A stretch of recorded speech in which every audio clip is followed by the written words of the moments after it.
Kamera bagus sama dengan kamera mahal, dan ini adalah dari kamera. Kamera ini tuh diperuntukkan para profesional fotografer yang digunakan untuk membuat sebuah film, dan harganya tuh ini dia cukup mahal, dan kameranya emang bagus. Tapi kalau untuk membuat sebuah konten YouTube, TikTok atau Reels, menurut gue itu terlalu overkill gitu. Kamera bagus itu adalah kamera yang tepat, bukan berarti harus mahal juga gitu guys. Kalian gak mau kan beli kamera mahal-mahal tapi ujungnya gak cocok dengan kebutuhan kalian ya.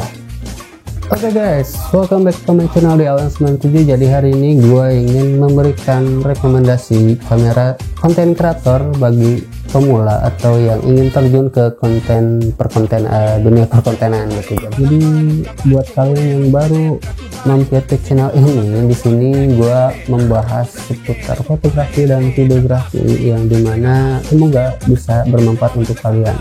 Sebelum kita masuk ke pembahasan, intro dulu.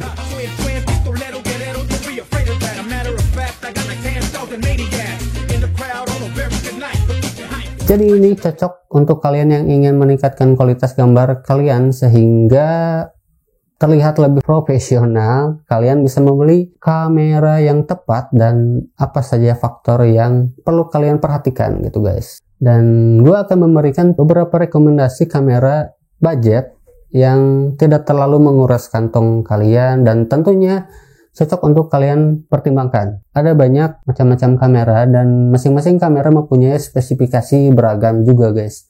Nah, spesifikasi ini tuh harus memiliki tujuan dan fungsi yang kalian inginkan berdasarkan pengalaman gua sebagai konten kreator. Ini adalah ada beberapa faktor yang harus kalian perhatikan dalam memilih kamera idaman kalian gitu guys. Oke, yang pertama yang harus kalian perhatikan adalah faktor autofocus. Jadi kamera zaman sekarang pasti sudah ada fitur ini, tapi gak ada salahnya untuk kalian cek lagi guys. Menurut gua autofocus ini adalah fitur yang sangat berguna banget dan bisa mempermudah hidup kalian sebagai konten kreator gitu guys. Jadi apalagi kalau misalkan kalian kayak gua shootnya sendiri, terus setup sendiri, edit sendiri, pokoknya serba sendiri lah gitu ya. Autofocus ini sangat berguna untuk kalian atau ya bisa membantu hidup kalian di perkontenan gitu ya. Sebenarnya manual pun bisa, cuman kalian akan sering bolak-balik mengecek apakah fokusnya udah fokus ke objek. Kemudian ya kecuali kalian punya tim sendiri dan itu lain konsep. Dan oke, yang kedua adalah flip screen. Jadi flip screen ini adalah faktor yang mempermudah kalian, di mana kalian bisa mengecek posisi kalian gitu, apakah sudah pas atau misalkan kepotong atau ya posisinya kurang bagus gitu kan. Kalian gak mau juga gitu kalau misalkan susah-susah bikin video pas lihat hasilnya itu malah ngaco juga gitu. Sebenarnya kalian bisa menggunakan monitor eksternal, tapi balik lagi ke topik, jikalau budget kalian terbatas gitu, apa salahnya untuk menghemat budget kalian dengan membeli kamera yang ada flip screen-nya gitu guys. Jadi ya lumayan lah.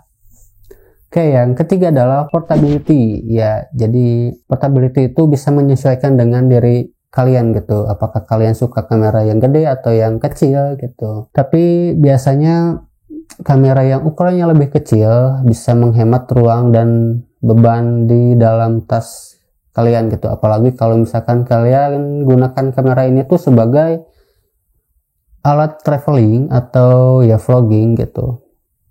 Kalau misalkan kameranya terlalu berat ya pegal juga gitu guys ya, itu tergantung kalian juga sih. Selanjutnya adalah audio jack audio ya. Sebenarnya ini adalah part yang menurut gue itu lebih ya penting, karena kalaupun nggak ada part ini kalian bisa rekam menggunakan handphone kalian gitu.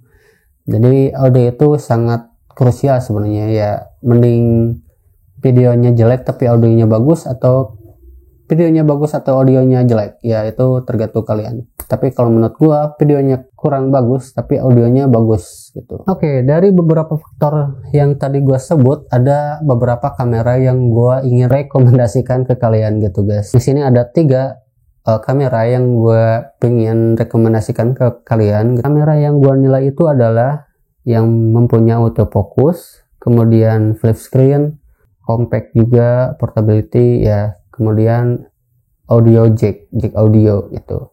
Oke, yang pertama adalah Canon 600D. Oke, jadi Canon 600D ini mempunyai sensor APS-C, megapikselnya itu 16 megapiksel. Kemudian videonya udah Full HD 30 fps kalau nggak salah. Jadi kamera ini tuh udah flip screen dan udah ada audio jacknya juga, jack audionya ya. Jadi menurut gua itu udah bagus gitu, udah bagus dengan harga yang ditawarkan kalau nggak salah itu untuk di tahun 2022 itu adalah 3 juta lebih gitu. Itu udah kondisinya bagus walaupun bekas gitu ya, itu udah murah banget gitu guys untuk kalian bisa beli itu Canon 600D. Kekurangan Canon 600D itu autofocusnya yang menurut gua ya kurang gitu, tapi kalian bisa memaksimalkan 600D ini. Oke. Yang kedua adalah Sony A6000.